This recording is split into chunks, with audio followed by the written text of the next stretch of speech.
ఉండేది. కానీ ఇప్పుడు మనకి సోషల్ మీడియా వచ్చిన తర్వాత Srikanth, with all due regards to you, ఏంటంటో కొన్ని ఎక్కడి నుంచి జనరేట్ అవుతాయో ఆ న్యూస్లు మాకే షాకింగ్ గా ఉంటుంది. ఎందుకంటే 24 గంటలు ఈ మధ్యకాలంలో వచ్చింది కదా మా ఇద్దరికి డైవర్స్ అని. That's what I'm saying. 24 గంటలు మేము ఇండస్ట్రీలో తిరుగుతాం కదా, అవునవును. ఎక్కడి నుంచి వచ్చిందిరా ఈ న్యూస్ అసలు? నేను అదే అన్నా, ఒకవేళ నిజంగా ఉంటే ఇంతమంది మనకు ఎప్పుడు రెగ్యులర్గా ఉన్న ప్రభు కానీ వీడు కానీ ఇప్పుడు వీళ్ళందరూ రెగ్యులర్ ఉన్న వాళ్ళు అడిగితే చెప్పేస్తారు కదా. ఒకవేళ ఏమైనా డౌట్ ఉంటే నాకే ఫోన్ చేసి అడుగుతారు కదా, మీరు ఏంటి ఇట్లా వచ్చింది నిజమా శ్రీకాంత్ అని అడుగుతాను. అప్పుడు ఫోన్ చేపించి అమ్మ ఏదో అంటున్నారు చూడని. ఇదే జరిగింది మొన్న. ఓకే, న్యూస్ మీ ఇద్దరం అక్కడికి వెళ్తున్నాం, అరుణాచలం వెళ్తున్నాం. అరుణాచలం వెళ్ళేటప్పుడు ఈ న్యూస్ ఇదైపోయింది. ఊహా శ్రీకాంత్ మధ్యలో అడ్డుగోడలు అంతే.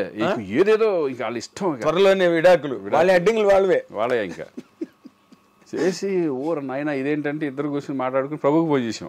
ప్రభు ఏంటి ప్రభు అంటే, అవును ఏంటి మొత్తం వచ్చేస్తుందంటే నువ్వు ఖండించిన ఒక ఏదో రాసి పడేసి ఇద్దరు ఏది వీడియో కాల్ చేసి ఇద్దరు నవ్వుకుంటా ఏమైనా ఇద్దరు పక్కన ఉన్నావా టెంపుల్కి వెళ్తున్నావా అని చెప్పుకోవాల్సి వచ్చామండి అమ్మ. మళ్ళీ దానికి ఒకటి కేసులు పెట్టమన్నారు. మనకు అనవసరం కేసులు అన్నీ వేస్ట్ అయింది కదా, వస్తూ ఉంటాయి, దాన్ని వాళ్ళే తెలుసుకుంటారు, అయిపోయిందిగా. కాకపోతే ఏంటంటే మీరు పెళ్ళి అయిపోయి ఎన్నో సంవత్సరాలు పిల్లలు పెట్టి ఏంటి ముసలాళ్ళు అయిపోయే టైంలో ఈ టైంలో ఏముంటాయి ఇంకా బిగినింగ్ లోనే లేవు మాకు, ఇప్పుడే ఉంటాయి. పాపం తను మ్యారేజ్ అయింది, నువ్వు ఇందాక అన్నట్టుగా అప్పుడు సినిమాలు మేము ఫాలో అవుతున్నాం కదా, సినిమాలన్నీ వరుసగా కంప్లీట్ చేసుకుంటూ ఒకటి అవునవును తప్పని మ్యారేజ్ అయింది.